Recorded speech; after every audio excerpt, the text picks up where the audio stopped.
Hey, what's going on, everybody? It's Matt with the DPI podcast. We got a lot on tonight's show. We've got some updates with Tron.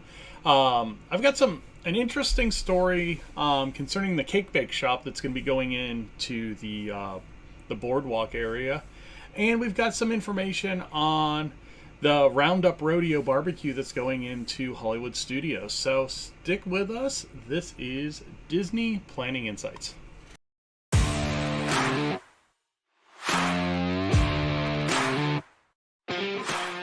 Hi, I'm Matt. Welcome to Disney Planning Insights. Through creative content and live shows, we explain the hidden details of the Disney experience so that our clients can execute memorable adventures. Together with Princesses and the Mouse Disney Travel, we have helped hundreds of clients plan, book, and prepare for magical Disney vacations. Let our experience help you avoid common planning mistakes and maximize the enjoyment on your next Disney trip.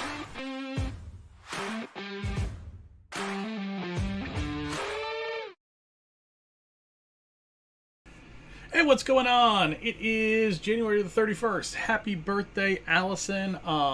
If you are a fan of Allie's Adventures on YouTube, that is my daughter, Allison, and she is turning 12 today, which is awesome.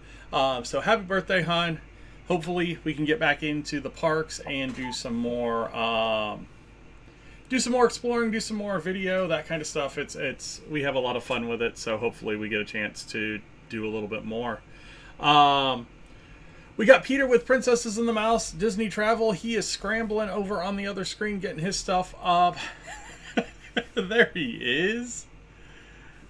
And we're going to talk to him a little bit about the news. Like I said, we've got a lot of Tron updates. We've got some follow along with Tiana's Bayou Adventure and a rumor on the Disneyland side. And then we've got the Roundup Rodeo barbecue and a little information on cake bake. So, no.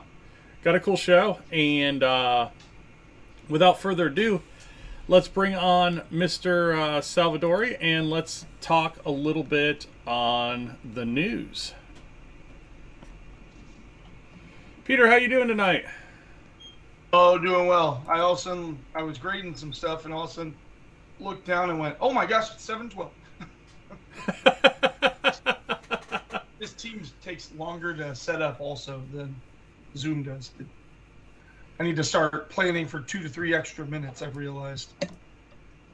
Yeah, it's weird, and it seems like it comes up different every time.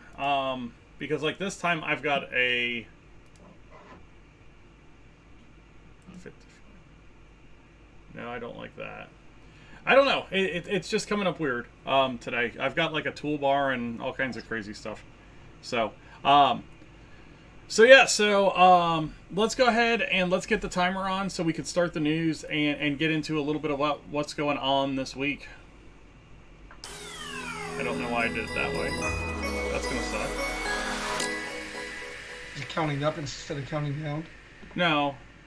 It's Matt doing a good job. I'm just as kind of all over the place today. We just got back from Cake Bake Shop in Carmel, Indiana. We took Allie out there for her birthday, and me being the inquisitive soul that I was, I started asking a few questions about the Disney location. So as you guys know, Cake Bake, Wendell and Rogers is opening a cake bake in the old ESPN club on the boardwalk. And this is kind of a big deal for us up in Indiana because this is kind of our hometown thing. Maybe for me. This is our hometown thing coming down to Disney. So I was asking our server kind of what she knew and kind of what was going on. So it sounds like right now they're in the full throes of construction in the location, and they are still on target for that kind of late spring open. They did give local employees the option to go down there and be the opening staff for the restaurant, which I thought was really, really cool.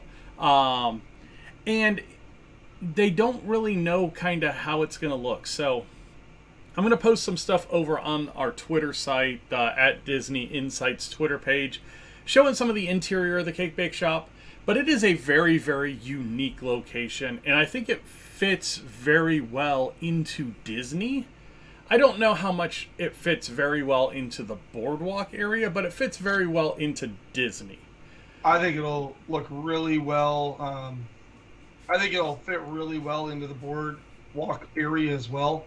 What I imagine them doing on the outside is probably some type of like soft tone blue or green outer face. I imagine the window trim will be all in white.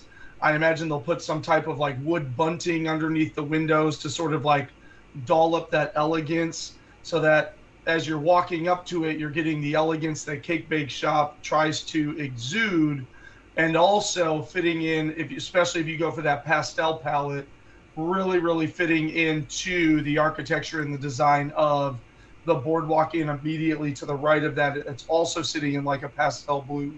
So I would expect the building comes out like pastel blue, pastel green, maybe pastel yellow. And then, like I said, the white trim and the bunting, I think would scream 1920, 1930s boardwalk, and fit perfectly in. And then on top of that, I think this experience works really well in the boardwalk, because when I think of Disney Springs, I think of modern, cutting edge, outdoor mall. When I think of the boardwalk, I think about turn of the century, quaint elegance. And I think Cake Bake Shop and that experience fits in there way more than anywhere else on Disney property. So another thing that we talked about was one of the stipulations for them to open up the restaurant was they had to be open for breakfast, lunch, and dinner, which I thought was interesting. So Cake Bake is not a breakfast location by any means. But some of the things that they tested out, so they tested out some of their breakfast menu items in the Carmel location over the summer this year. And they tested out things like brownie pancakes and bagel sandwiches and a lot of different, like bringing some of that dessert flavor into a breakfast. And it all sounded really, really good. So, it's one of those places I've been looking forward to it ever since they announced it. So hopefully, we get some news. We get a firm opening date. It sounds like the staff at the Carmel location at least got to see a 3D rendering of what the interior is going to look like. And the server that we had said it is absolutely massive. So, and the ESPN Club was not a small building. So that is a big building to fill, and it sounds like that they're going to fill it up really well. Yeah, and I mean, it'll be really, really exciting to think. I think being a bakery, I think they're going to have no problem. I do wonder, because if Cake Bake Shop is going to be probably more bakery-themed breakfast, right? Yeah. Immediately to the right of that, you have the bakery that's already there. Correct. The bakery and confectionery that's already, it's also where you fill your drinks if you are a guest at the actual Boardwalk Inn. It's where your drink refillable mug location is. But I don't know. That'll be very interesting on how that all plays out. I mean, I think telling Cake Bake Shop, hey, you also got to serve breakfast, I can't imagine that was much of a deal breaker. A flat top and some toasters, and you can throw together a respectable breakfast pretty easily.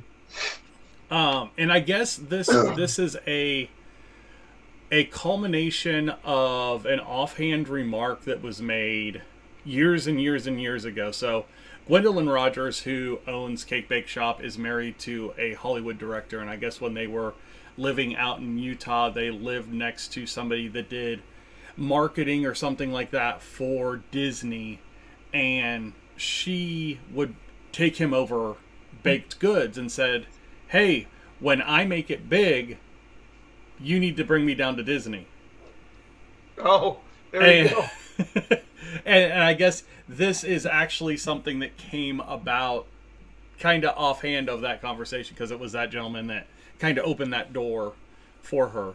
So pretty cool example of, make sure that you're befriending your neighbors because you never know where they're gonna get you in the future. Let's jump over to Tron. Let's spend a little bit of time on what's been released in the last week. We're getting closer and closer to cast member ride previews, and there was a lot kind of revealed this week. So kind of go over the things that jumped out to you on what they announced this week for Tron. I haven't seen much, so perhaps you can fill me in outside of confirming the locker systems and starting, like you kind of talked about, sort of the timeline for when cast members can ride and things along those lines. But yeah, I haven't seen a ton. I've been more focused on the Rodeo barbecue, so I'm ready to talk in detail about that for sure. Okay, so I'll take. Even though we can talk about it. I'll take Tron. So, like Peter said, they kind of confirmed the locker system that was rumored and basically confirmed prior. But it will be a free locker system that you use your magic band to open up a locker. And the lockers aren't really big. So if you are carrying a larger backpack or something like that, you are not going to be able to fit that in that locker. They did also, what's nice is they did confirm that there will be those small pockets similar to the one that's in Shanghai, Tokyo. Shanghai. Yeah, so there will be, on the ride vehicle, there will be space for sunglasses, hat, cell phones. A lot of, cell phone. I think of like a lot of the little pouches on like, Expedition Everest. Space Mountain, Expedition Everest, those types of rides. Yeah, so also they installed the first of the entrance fixtures. They installed the sign and basically made the announcement at that point that Tron was going to be sponsored by Enterprise Rent-A-Car, which I think it's, unless I can, rent a light cycle from Enterprise, it's just a name on a board for me. Hey, I think that's so clever, though. Like, for Enterprise to go and grab a sponsorship for a space. Yeah. Right? I mean, Tron's not really in space. It's more of like in a digital environment, but still, it's very futuristic and all that stuff. So. Yeah, and then the last thing that they did this week is they released video of the full light show that will be on the canopy, and that is really, really cool. So it's gonna really add something to that Tomorrowland area, especially with Space Mountain getting a fresh coat of paint and kind of everything that's going on over there with the new gift shop and everything like that. It's really going to make that area really nice. I mean, not like what they're doing to Tokyo, but it's going to be cool to go in there with an updated facade for Space Mountain. You got Tron back there, so riding on Tomorrowland Speedway is going to be really, really cool. It's funny. I said I didn't really see anything, but I actually did see everything that you just brought up. So, yeah, there's a really neat video online available kind of showing like the light show projecting to that canopy that comes up over that big sweeping turn. And all of that looks really amazing. I'm looking forward to making sure that we get over there towards the nighttime. I make absolutely no secret. Oh, I did also, I don't know if Disney's officially announced this, but I officially confirmed verbally with a cast member I spoke with this week that they will be utilizing the virtual queuing system upon open. Yes, they announced that as well, yeah. Yeah, so that's just one more thing kind of in the mix of Tron news. Obviously, super excited.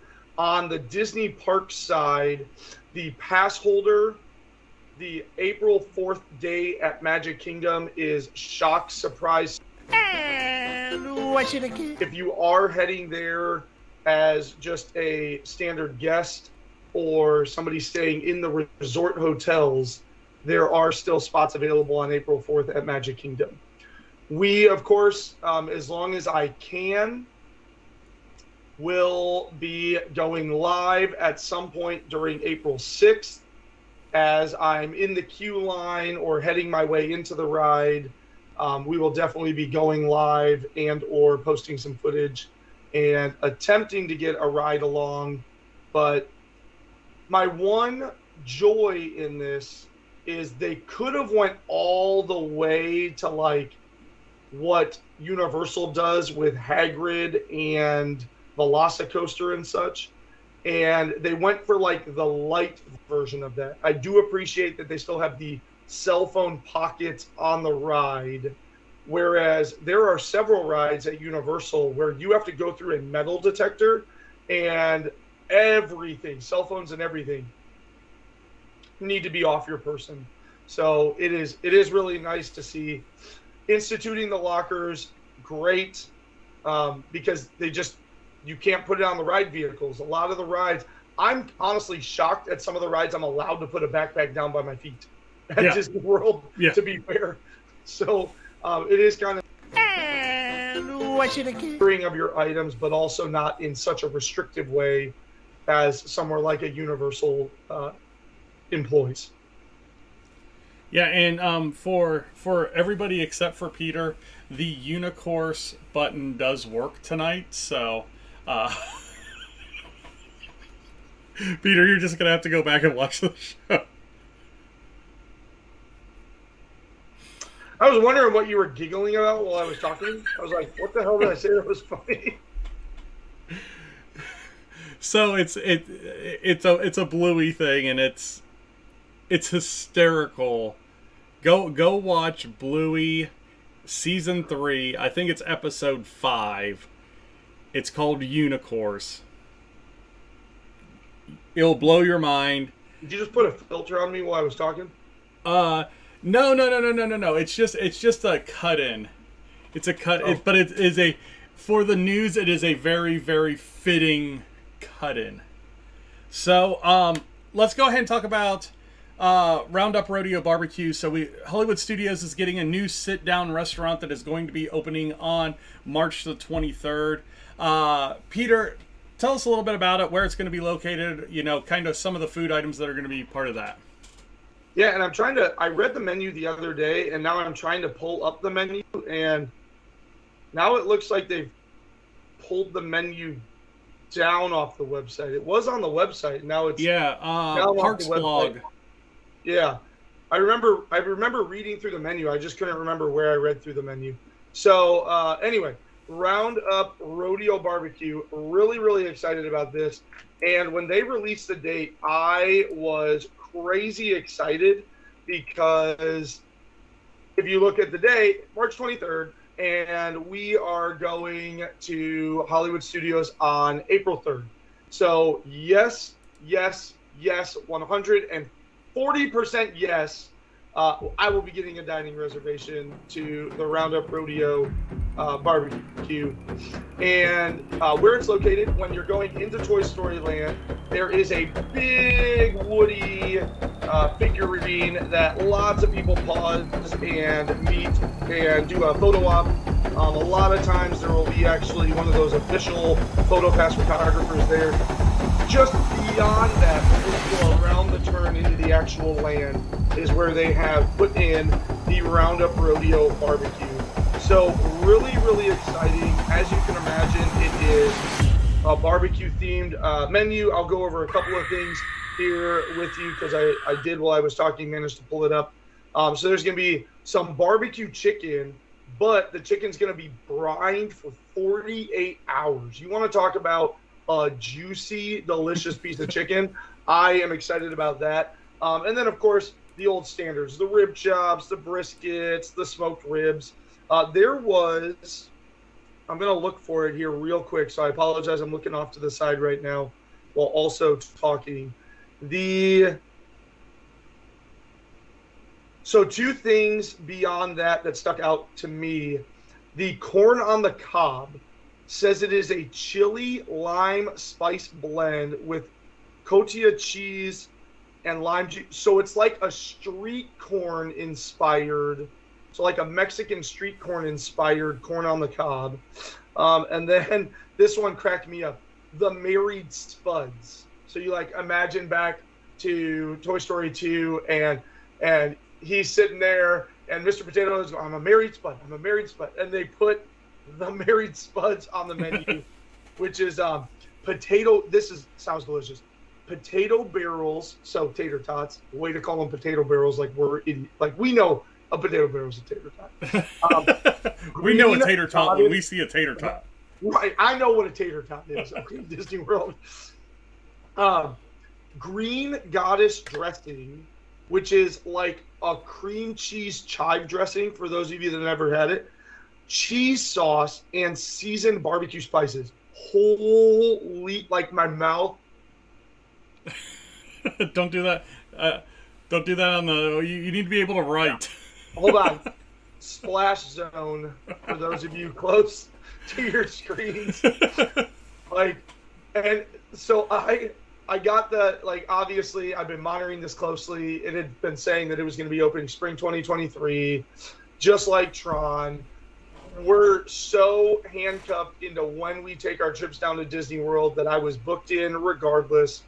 And my excitement cannot be undersold on how excited I was that Roundup Rodeo Barbecue is going to go on the 23rd. And Tron is going to go later that week, or the following week, I suppose. And just it all lined up. The stars aligned. I feel like it is time for Hades to attack. That was a Hercules rep because the stars have aligned. Right? Or actually, that was the planets aligned. Those are the planets. Come on now. Yeah. So I am elated for the Roundup Rodeo Barbecue. I think it's going to be delicious. I'm hopeful that it jettisons itself up to I have to choose between that and Brown Derby on whether I want something more elegant or something more, or I guess that and 50's primetime, right? Because 50 primetime has the good home cooking. Yeah. I am looking forward to this barbecue. I hope it is done right. I hope it is not just, I hope it just doesn't come out like, oh, it's a barbecue. I hope it's like a barbecue joint with a little bit of flair. All right. That is the end of the news. Let me give you one rumor before we move on to tonight's top 3 episode. Rumor came out tonight that Splash Mountain in Disneyland is closing May of this year. So just a rumor right now, but we'll follow it. We'll kind of get you the news as soon as we hear it. But what I'm hearing from a couple of different sources right now is that Disneyland is going to be closing Splash Mountain in May of 2023. There was some speculation that they may hold off until next year to get through Disney 100, but it doesn't sound like that's going to happen right now. So yeah. So that is the news. Let's go ahead and let's get into tonight's top 3 show. Business trip. Do the people move around? It does tingle a little bit.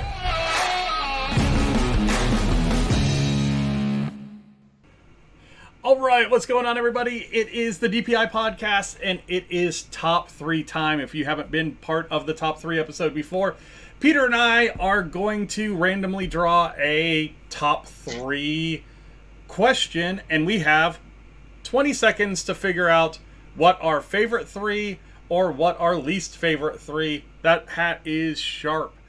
This is my favorite hat, and I got it at the pro shop that you can totally walkable distance from the Polynesian. I just saw it sitting over here. I was like, this is my favorite hat. It's got the magnolia, the palm, and golf. This is my new. This is my there you go. There you go. All right, so what we're going to do is we're going to draw a chip out of the bag. We're going to line it up with a question. We're going to give you our answers. If you don't like our answers, you think you got better answers, put them down in the comments. Let us know what you think. Yes, Shannon. Yeah, Shannon. You with your 37 N's and 4 A's. And if you have a top 3 idea that you want to share with us, go over to the website. It's scrolling down at the bottom. But if you're on the podcast, patm disneytravel.wixsite.com/planning. It's up in the top right-hand corner. And submit one today. So let's see what today's number is going to be, and it is going to be number 11. Number 11 is going to line up with, and I'm actually like ready and everything today. Actually, one that I was looking at a little bit earlier. Number 11 is the top thrill rides at Walt Disney World. Something you were looking at earlier, meaning you've planned your. This is ridiculous. No, it's not. No, it's not ridiculous. You're out of your mind. I was adding things to the top 3 list earlier, and I noticed that was on there. So shut up and. Planning your first trip and getting overwhelmed by all the details? Planning your next trip and just want some new suggestions on things you haven't tried? Contact me at Princess and the Mouse Travel, and I'd love to work with you planning your next trip to the most magical place on earth. You can contact Princesses and the Mouse Disney Travel on Facebook at PATM Disney Travel. All right, we have top 3 thrill rides tonight. We were kind of jawing at each other during the 20 seconds. He's got his, I've got mine. Peter, go ahead and go first. What's your number? No, 3? you're going first. You're going first. Okay. Solve it. Number 3 for me. Number 3 for me is Rock and Roller Coaster. Over at Hollywood Studios, fantastic. The only upside down roller coaster at Walt Disney World. Great ride. Aerosmith does the soundtrack, at least for the time being. There are some rumors that Aerosmith may be going away here real soon. But great ride. Good queue. Get to see yourself on a concert poster. The pre-show's really neat. And then you board your limo and you have a maglev launch into... a good twisted track for a roller coaster. No, not maglev launch. It's a pulley launch. But whatever. 0 to 60, get you going pretty quick, and it's a lot of fun. So my number 3, Rock and Roller Coaster. Peter, what's your number 3? I'm going to go immediately adjacent to that with an absolute classic that we can't skip. My daughter affectionately calls it the Up Down ride. She went on it for her first time as early as, I believe, 5 years old, and cried the whole time, got off, and then was like, okay, I want to go again. like one of those experiences. So I'm going to go with Hollywood Tower of Terror, and it is, it's just a classic, right? And it is. So stinking long. Obviously, over at Disneyland, it has been converted into Guardians of the Galaxy Mission Breakout. Not a lot of people were a huge fan when it was switching over, in the same vein as currently what's going on with Splash Mountain. A lot of loyalists were really upset with that. But when Disney said that, they did vow that the one at Hollywood Studios would remain unchanged for... obviously anybody can come in and nix this, but they basically said, no, we're going to keep it there so that ride still exists in its purest form. For those of you unfamiliar, lobby is very macabre feeling as you walk your way into the building, almost like a Haunted Mansion-esque vibe. Pre-show is the Twilight Zone where you're entering an episode.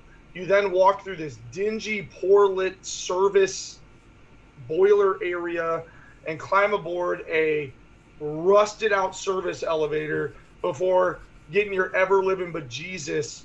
And here's an interesting thing about that. In the same way that Rock and Roller Coaster, Tower of Terror is actually a spring and pulley system, which is why you're able to get such speeds, even though the maximum drop that you take on that ride is maybe all of like 30 feet. So it's the building's only like 3 or 4 stories in that tower.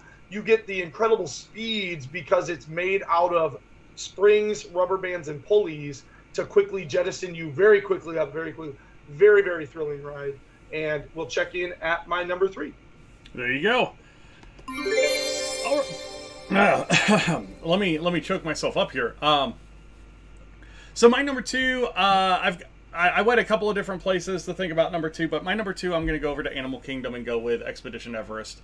I again, I'm a coaster fanatic, and when it comes to Disney coasters, this is probably your classic Disney coaster.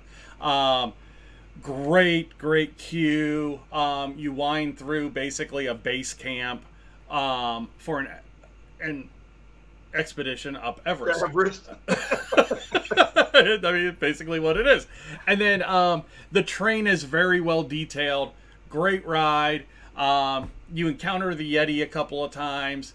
Just a really good ride. Good drop. Good high backward section. Just a lot of cool features to that coaster that make it a really good ride. It never goes over 35 miles per hour, but you feel like you are flying on that track. So really well designed. Great gift shop once you come out as well. So, and then it's just one of those, you know, you have the Tree of Life, but it's almost like a secondary icon in that park with how ominous it stands in the back side of that park. So it just a really cool overall, well themed, well thought out, well planned out ride. So number 2 for me is Expedition Everest. Peter, before you get to your number 2, tell people where they can find you. Oh, this is early. It is. So find me over on Facebook. If you type in Disney Travel Agent, I should come up pretty quickly. Officially, Princesses and the Mouse will really get you to me, and I would love to get talking to you. Got several people kind of dabble in and tiptoe in, but I would love to get some more people going for spring break trips. We are right now, today was the April the 1st, so in terms of 60 days out for dining. So really important if you're planning on going in April, and then obviously into the early summer, June, July, that you start that planning now so you're ready to go 60 days out. Although, you know what, I'll come back to this. I'll do my number 2, and then I'll tell you something crazy that happened to me today with booking dining, because I'm 60 days out for my trip. So there you go. Number 2, I am going to jump over to Epcot and give it a little bit of love. We hung out in Hollywood Studios. Then you went over to Animal Kingdom. Love that you did that. I'm going to jump to Epcot and give it a little bit of love. And there's 2 obvious, clear thrill rides in Epcot, but I am actually going to go for the new show as opposed to the old tried and true. Although, albeit it is the fastest ride in all of the parks, the other thrill ride over in Epcot. But I'm going to go with Guardians of the Galaxy. That ride is just absolutely thrilling to me. I have now been on it over 10 times through the use of virtual queuing and individual Lightning Lane purchases. I have spent more money than I care to try and total up to purchase ride queuing. If anything, I'm really excited about April, because that should mean that the virtual queuing for Guardians should shut down when the virtual queuing for Tron comes up. So it is just phenomenal. The most thrilling part of that ride, there's 2 of them, and the first one is the backward launch. That is just, you're sitting there and you know it's coming, and it's still just, it's so fun, and it's such an amazing experience, because right as you begin that backward launch, the song cues up, and it's just so much fun, and what a great experience. And then there's a part later on where you're kind of like circling the moon, and that there you just sort of like get these G-forces going. The whole time is just really fun, and while maybe not as thrilling as others, just the whole experience just ups the thrill in my mind and just makes me like, I can't wait to do it more. So that is my number 2 over at the Guardians of the Galaxy Cosmic Rewind, because I never officially said the title of the ride. So, There you go. So what happened to you booking today? Oh, I got storybook dining at Artist Point at 4:30 on our arrival day. Really? That right? Like what? Like a good during the early evening? Yeah, because our first day we're just checking in, and I was floored. that I was able to get it on the day of, and it wasn't even quick. I like went through the rest of my booking, and at around 6:30, a half hour after the dining had been open, I was like, oh, it'd be fun to go to Artist Point. Oh my God, it's available on the day we check in. How is it available the day we check in? And it's characters and everything back, right? Yes. Yeah, Snow White, and you got Dopey, Grumpy, Snow White, and the Evil Queen. Yeah. Dusty and I ate there last year at our anniversary. Kids haven't been there in 3 years, so I was like, hey, I'm going to book this stinking thing. There you go. There you go. So let's go ahead and go to our number one. Like I said in the opener, if you've got one that you think should be in the top 3 that we did not mention, put it down in the comments. Let us know. We love to get the feedback and that interaction with our viewers. So my number one, probably Peter's number one as well, is going to be Avatar Flight of Passage. I'm prepared for a second one. If you didn't do that, I was going to do that. It's just so good. It is. So, based on the movie Avatar, you basically get linked to an avatar through this ride vehicle, and it makes you feel like you're flying on the back of a Banshee. So, huge projector technology in front of you kind of gives you that that feeling of flight. And then to top it off, the ride vehicle actually has a diaphragm that expands and contracts. So it feels like it's actually breathing between your legs. It's just the craziest thing in the world. 3D ride, so if the 3D stuff kind of triggers any motion sickness or anything like that, be aware of that.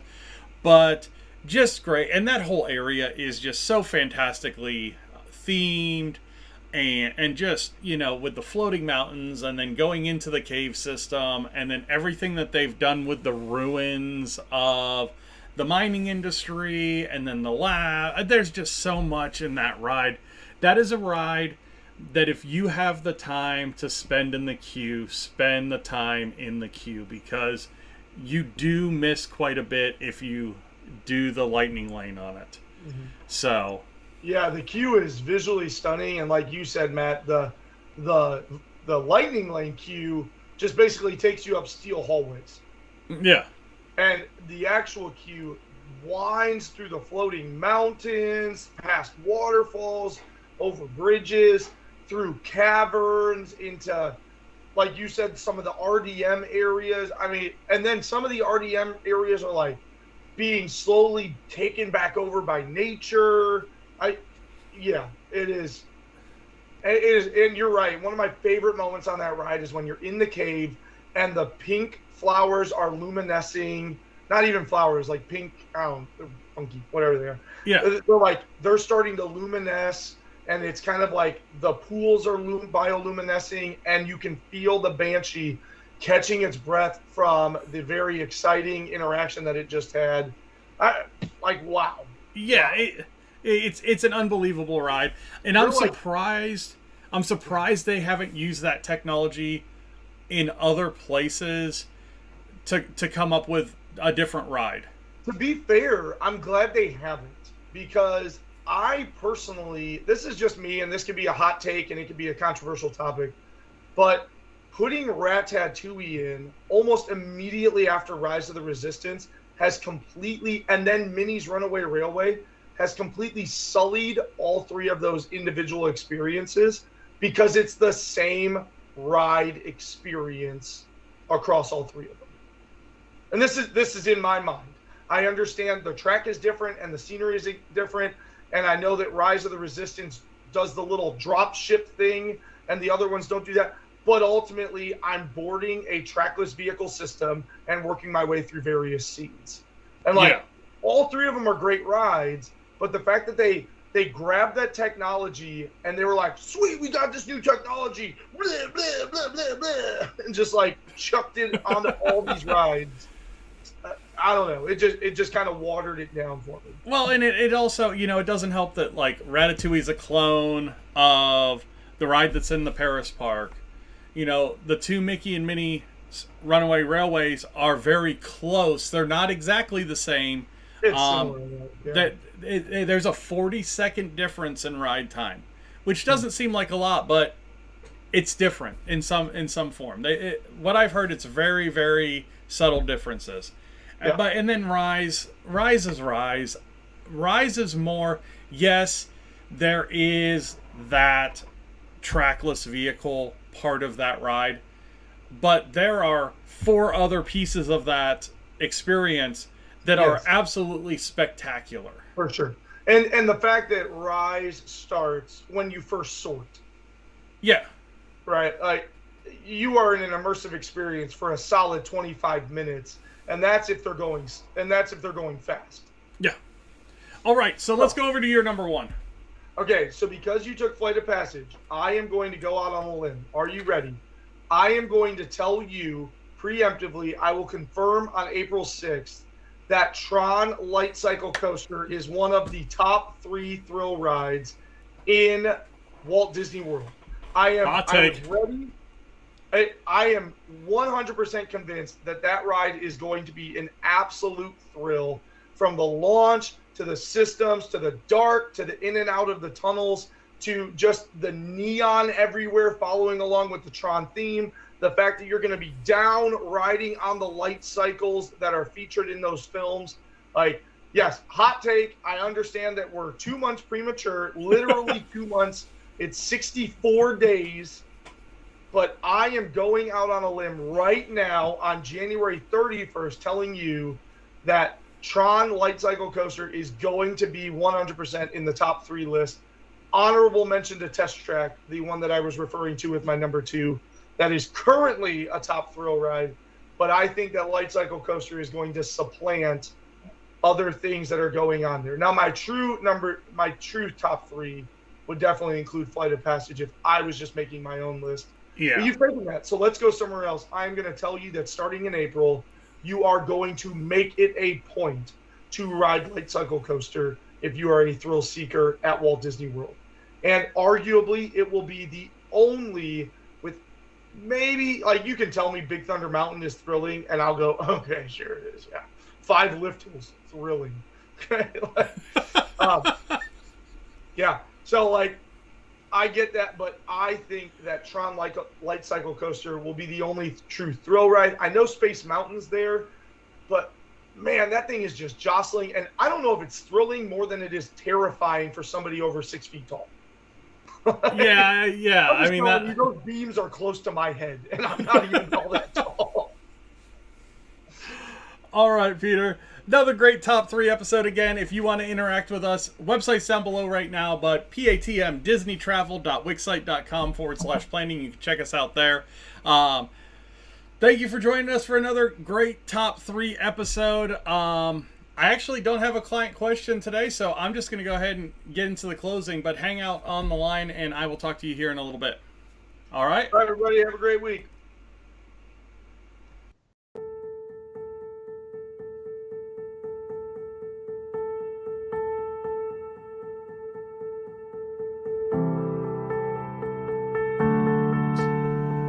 Peter from Princesses of the Mouse Disney Travel joined us today. We talked a little bit about Tron, and our top 3 was the top 3 thrill rides at Walt Disney World.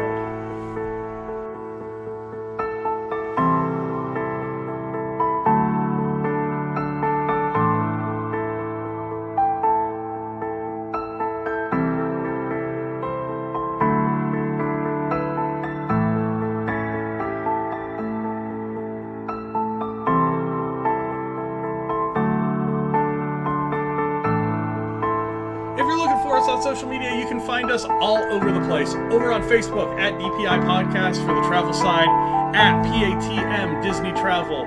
Over on Twitter, you can find us at Disney Insights. The Instagram account is at Princesses of the Mouse. And YouTube, the Disney Planning Insights Podcast. Come and find us, interact with us, let us know what you think.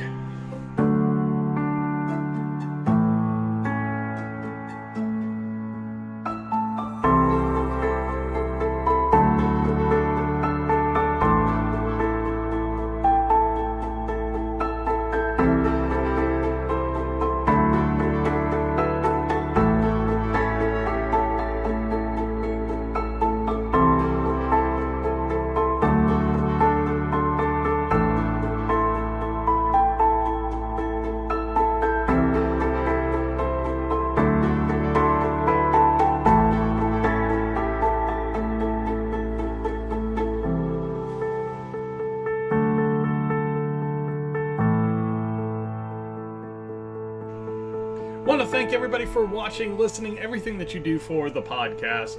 If you do have any questions, reach out to us. If you don't, have a good week.